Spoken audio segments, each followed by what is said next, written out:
Hello and welcome back to the Talking Investment Management podcast. I'm Jamie Gershkow, a partner here at Stradley Ronan, and I'm excited to be joined by my colleague and partner, Jesse Canick. Hello, and Jamie, thanks for having me. I'm looking forward to our discussion today. As am I. Today's episode will discuss the rise of tokenization, which has gained significant traction in the asset management industry. Whether you're a fintech enthusiast or just trying to keep pace with the regulatory landscape, we invite listeners of all backgrounds to tune in to why this topic matters now and where we're potentially headed down the road. Jesse, let's start with the basics. When we say tokenization, can you break down what we mean and why tokenization is gaining momentum?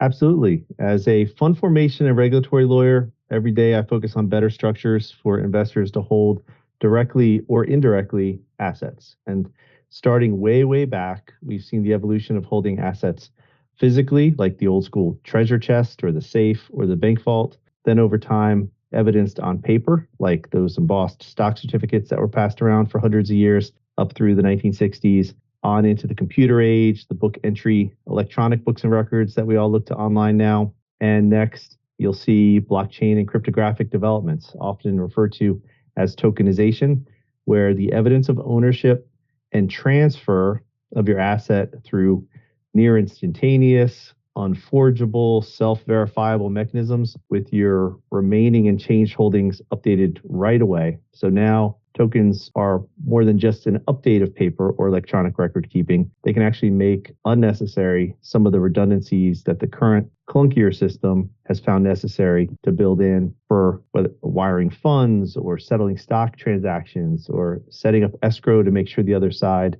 to the transaction does its part. So I mentioned assets, and there are countless varieties of them and ways to get investment exposure to them. But one of these assets that's of critical importance to the US and even global markets is the US dollar, specifically either a $1 bill or an instrument that represents a $1 unit. So now it's been over 4 decades since $1 per share money market mutual funds were developed in the US, followed by some hefty regulation for good reason. So now I know I need to turn here to Jamie. You counsel and study money market funds. You're at the forefront of the regulatory developments impacting them. And now we've seen an uptick in interest around tokenized money market funds. What about the way these products are structured makes them attractive for tokenization? Sure. Thanks, Jesse, for that. So let's talk first about traditional money market funds. These are funds that invest in high quality short-term debt instruments. And more specifically, the large majority of U.S. registered money market funds are government money market funds, which allows them to use the amortized cost method evaluation to maintain a stable dollar per share. These funds are popular cash management vehicles for a variety of reasons, including the stability of the $1 price per share, while being able to earn some yield on your cash in the meantime, all within a fund wrapper that is generally considered fairly low risk. Tokenized money market funds, or tokenized share classes of money market funds, take that product and all of those features and benefits and essentially put it in a different file format, whereby fund shares and investors' ownership in the funds are represented by digital tokens on blockchain networks. So put another way, these are your traditional money market funds that have digitized fund ownership on different blockchain networks. The underlying assets held by the money fund don't differ from traditional money market funds, meaning these aren't the types of funds that are investing in crypto or anything like that. It's just that digitized fund ownership is on different blockchain networks in a less intermediated system. So why money market funds for tokenization? I think these give investors a way to access the benefits of money market funds coupled with the advantages and efficiencies of blockchain technology. They retain the low risk benefits of a traditional money market fund with some interesting use cases, including, for example, improving collateral utility. We've seen different varieties of these products with different features that continue to evolve and innovate. One of these interesting features, for example, is peer-to-peer transfer, which is the ability to transfer fund shares from one shareholder wallet to another shareholder wallet within or between different approved blockchain networks. So as an oversimplified example, Jesse, you and I have wallets on approved blockchain networks. I could transfer my money market fund shares to your wallet, processed immediately at any time on any day. Tokenization and the use of blockchain has also allowed for the development of methods to distribute intraday yield based on the period of time each person holds transferred shares during an NAV cycle. So in my example, Jesse, you would effectively begin accruing income dividends immediately upon transfer. These dividend distribution calculations have the ability to take into account any number of transfers between any number of participants during an NAV cycle. This all comes alongside the more general rise in decentralized finance, including stablecoins, for example. So now that we've discussed money market funds, let's shift over to stablecoins. Many have probably seen that stablecoin legislation is pending in Congress, and some have compared stablecoins to tokenized money market funds, but there's distinct differences. Jesse, can you again take us back to basics here and explain what a stablecoin is and how are these different from the tokenized money market funds that we just discussed? Well, simply put, a stablecoin is a transferable token that represents a value of $1 or some other number, and I'll just talk about $1 for this purpose. They're meant for token transactions or other instant digital transactions, basically payments of some kind. They can be extremely efficient, and using a $1 coin rather than volatile Bitcoin or Ether, for example, can be reassuring. By comparison, wiring money is a bit like sort of printing an email that you receive and then mailing it back in an envelope. It does the job, but it's a lot less efficient. It doesn't track your records of having sent it. There's less assurance that the transaction has gone through, or less immediacy. So that said, the efficiency of the transfer, which is indisputable, must be looked at alongside the question of why is the stablecoin worth $1? The stablecoin can say it is, a community can agree it is, but something needs to back it. And Jamie, you discussed regulated money market funds, which are backed by specific types of assets.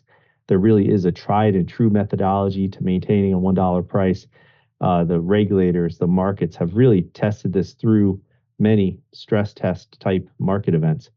But based on all the lessons learned, it's way more complicated than, for example, just live streaming a shelf full of cash to prove the backing is there. Now, even assuming the stablecoin's $1 value will be respected perpetually, why place your hard-earned assets in a stablecoin? And remember, it's for transferability only. You certainly don't want to hold them as an investment. The thing to remember about cash in hand is a $1 bill does not maintain value. It loses value in sync with inflation. And I mean, every financial institution puts its cash to work ASAP. You hear about sweeping cash into interest-bearing accounts each day or at the end of each day. And parking actual idle cash, maybe in your pocketbook, your wallet, or a cash register, that's about the only time someone would normally want to hold idle cash. And it's not just an interesting practice. There's class action lawsuits in the news as we speak, claiming that money managers didn't sweep their clients' idle cash into high enough yielding accounts. So for stablecoins, there's not only the risk of holding the $1 asset, there's even a risk of loss. And there's so many common circumstances like bankruptcy, or nobody wants to accept the token anymore, or the technology fails, which we've seen, or fraud, which we've seen, or a country makes the coin illegal, even if it wasn't illegal. So normally it's the oldest rule in finance that a person looks to be compensated for risk. Even quote unquote safe US treasuries have to pay interest to attract someone to provide the US government with money. So transacting with stablecoins sounds great. Holding them for long term, not so much. Now, Jamie, you mentioned legislation, and coming down the pike, legislation intended to foster the use of stablecoins has a lot of momentum. A chief aspect is that certain permitted stablecoins with certain kinds of backing will be defined not to be a security for purposes of the federal securities laws. The Securities and Exchange Commission, the SEC, who I focus a lot on because as a private funds lawyer, many SEC issues arise. The SEC would not impose its longstanding disclosure, market structure, or anti-fraud rules at all. Instead, generally banking regulators would be stepping in. Keep in mind, these have a bit of a different focus, as the soundness of the banking system can be more important than small-scale consumer protection, and the disclosure regime is different from the SEC's as well. So once the legislation or rules take effect, on the one hand, we can expect the role of stablecoins for payments to really surge. But that said, I'll mention that the legislation may be at odds with the newish concept of interest-bearing stablecoins, since the permitted activities under the legislation, or at least some of the legislation, are very narrowly defined. So keep your eyes open for developments for those. And Jamie, you may have thoughts on interest-bearing stablecoins in general. Yeah, it's an interesting development in the stablecoin space is the development of an interest-bearing stablecoin in the form of a face amount certificate. Face amount certificates are a relatively obscure structure. This is the first one in over a quarter of a century. These are debt securities that offer interest on principal that are issued and redeemed using blockchain technology, which will also be transferable on the blockchain in peer-to-peer transactions.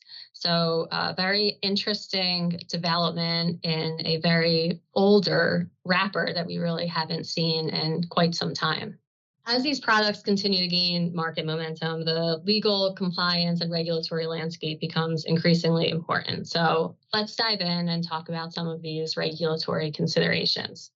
One thing I'll note generally when I say money market funds in this discussion, we've been talking about U.S. money market funds registered under the 1940 Act. However, there are a handful of other liquidity vehicles that have been tokenized that are colloquially referred to as money market funds, but may not necessarily refer to U.S. registered money market funds and are instead private liquidity pools not registered under the 40 Act that are limited to being offered to certain types of institutional qualified investors. For 1940 Act tokenized funds, under the current regulatory regime, these are expected to follow the same regulatory rules applicable to conventional mutual funds. A tokenized fund is an SEC-registered mutual fund, registered under all of the same rules that exist in the U.S., sold by a prospectus. So these tokenized products go through the regular SEC registration process that your more traditional mutual funds or money market funds would go through. But of course, there are special considerations to think through here. For example, does the issuance of tokens result in the issuance of separate securities? What happens if there's an outage on a blockchain that could impact the fund and its ability to meet redemptions? Are there any novel features of the funds that may require no action relief or exempted relief from the SEC? Are there different or enhanced KYC or AML procedures that are appropriate? These are some of the things that we've been thinking through as these products come to market. You know, that's an interesting transition to how these registered funds, SEC registered 1940 Act funds, operate as exchange traded funds or ETFs. Normally, a stablecoin maintaining a $1 price could be tough, but if there was an ETF that intended to maintain a stable price, there is a by now long-standing mechanism for arbitraging through creation and redemption of the ETF shares with authorized participants that are generally large investment banks, dealers, and other large institutional parties that really maintain, for many ETFs, the net asset value, and for these funds could maintain a $1 stable value. The funds that don't operate in the US as full-fledged ETFs may have additional challenges to maintaining the $1 price. And then stable coins that really seek to operate as non-funds and as non-issuers of securities have also additional issues to consider. Know your customer, AML, anti-money laundering considerations. For example, if stable coins used for payment are considered money for certain purposes, are they money services business? Are they subject to money transmitter regulations?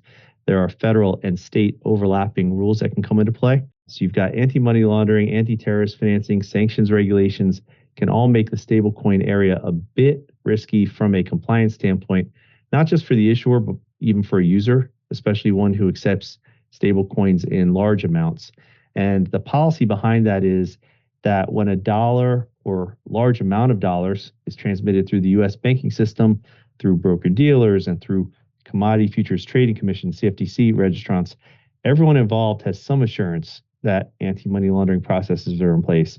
But if a stable coin can be transmitted across the world as if it's an anonymous suitcase full of cash, that's not looked upon kindly. So you will see a lot of measures implemented to stop that in the non-securities stablecoin context. And I thought I'd say, given all the extreme innovation we're seeing with real momentum, resilience, Jamie, I'd like us to discuss where we think we're headed with regard to tokenized assets and where we see the space evolving.